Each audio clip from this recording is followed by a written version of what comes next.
Hi, my name is Alicia McLean.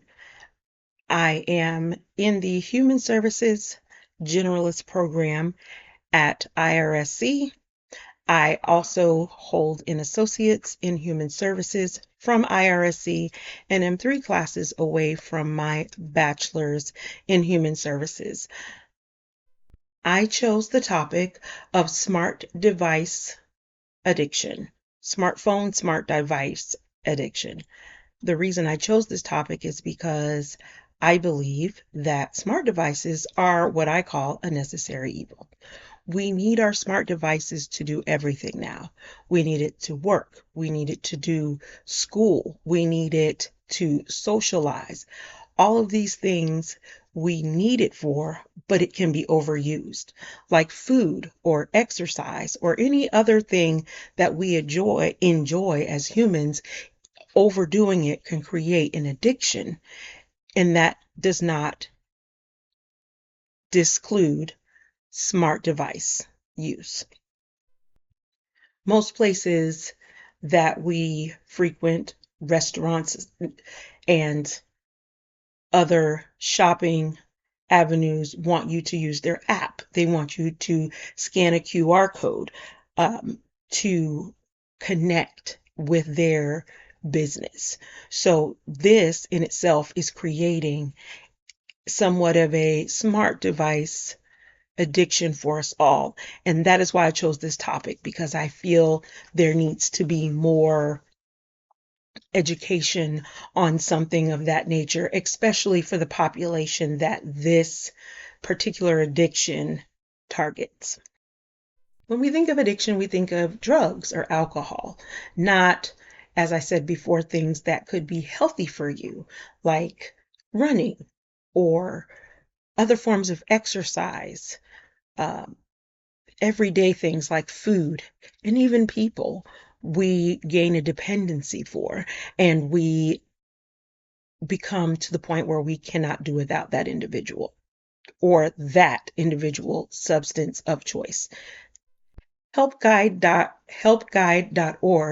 says that smart device addiction is a compulsive behavior, and it is also part of it has a diagnosis of nomophobia. And nomophobia is fear of being without our cell phones, fear that we're missing something. How they say FOMO, fear of missing out, it is this fear of being without your cell phone. Smartphone addiction leads to another addiction, or not necessarily leads to it, but it goes hand in hand with internet addiction. And internet addiction, according to Verywell Health, says that internet addiction includes a big umbrella of things like cyber sex, cyber relationships, internet gambling, things like that that can get out of control with smart device use. A pervasive and complex issue. Most of the device addiction comes with missing the vibration or the notification. I'm sorry, I just had a blank. The notifications and the vibrations are what draws us to the smartphone. So those are things that are a indicator of such a dependency, looking for that notification, constantly checking our phones.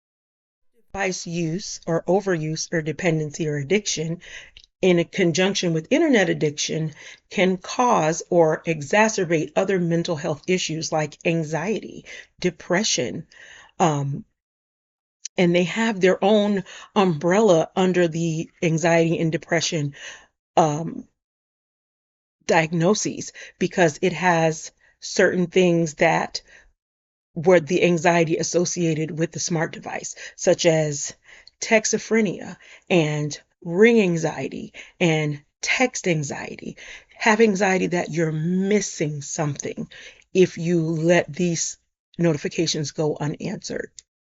There are also some physical consequences to smart device addiction, such as stiffness in your wrists, muscle pain, thumb pain, blurry vision, wrist pain.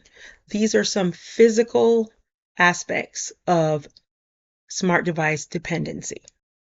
Review some mental health outcomes that are exacerbated or fueled by excessive device use is depression, anxiety, low self-esteem, increase of alcohol use or other substances. Like any other addiction, trying to trying to limit your use of the smart device creates withdrawal symptoms like irritability, trouble concentrating, sleep disturbances, and craving the use of your smart device. These are all common signs of a problem. As I stated before, there is a specific population that is at risk for this dependency. It is the teen or young adult population. This specific group is at risk for this dependency because of the lack of monitoring, maybe of the parental figure.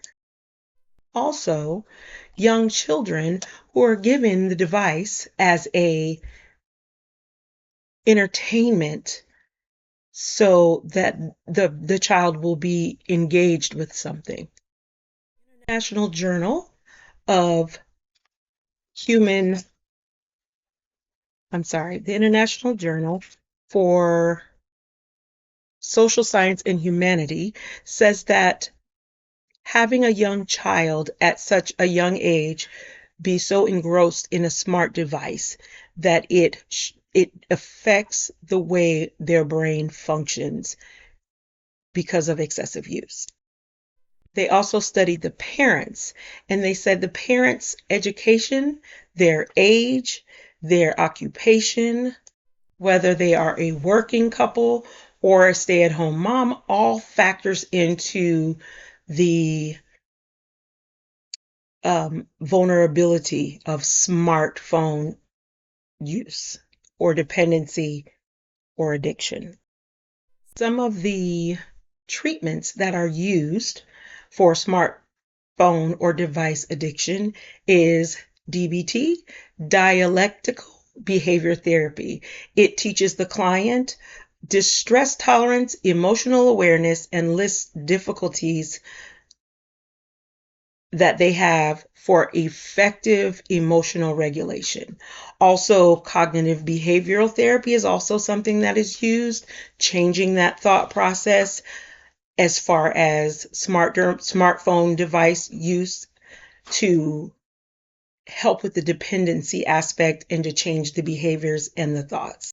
Some experimental therapies are music therapy, art therapy, acting therapy, helping the youth to express themselves as far as what leads them to smart device or smartphone dependency and addiction. Like any other addiction, there are triggers: stress, depression, anxiety. These are two repeated conditions that are talked about throughout all of the literature regarding smart device dependency or addiction, depression and anxiety from overuse.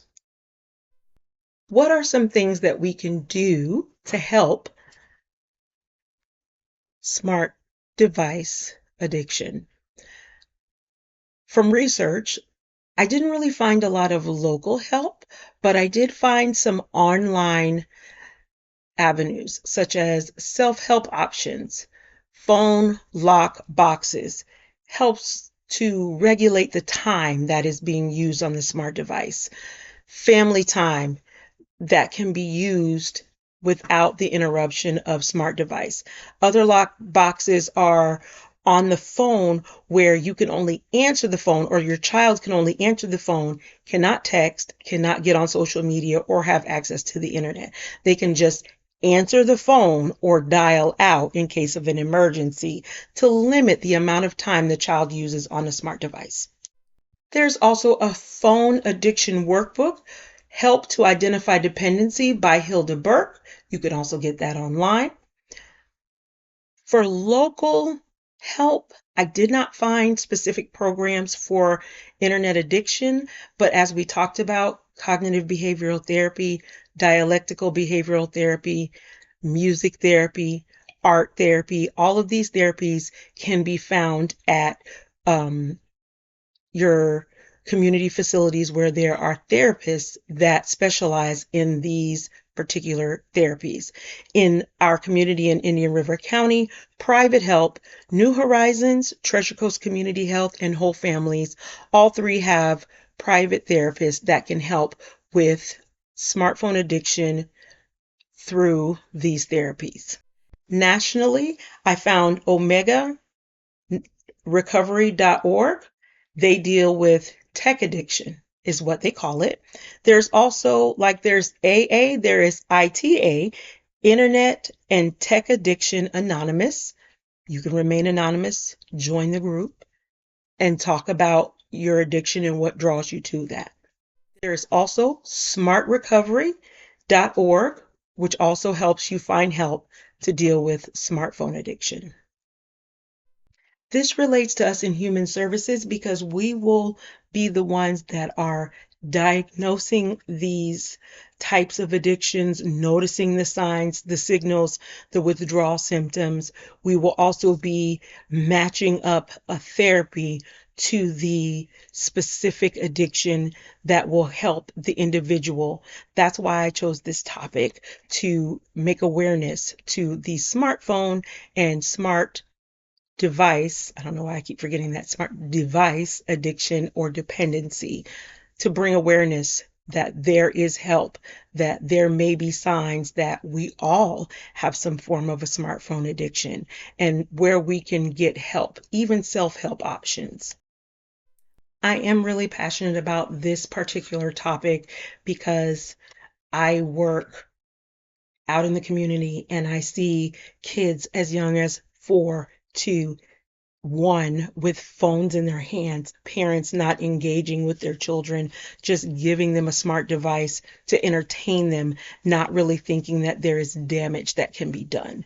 And I want to bring awareness to this topic. Hopefully, this is something that we all catch a hold to in human services and allow parents and educate the parents to know that giving them a smart device at such a young age and giving them open access to internet without being regulated can be damaging to their children. And you want to make sure that your children have social skills when it comes to being out in the community, being at school, not having social skills because you're stuck behind a screen, not being able to speak or talk because you're stuck behind a screen. All you know is what is on that screen.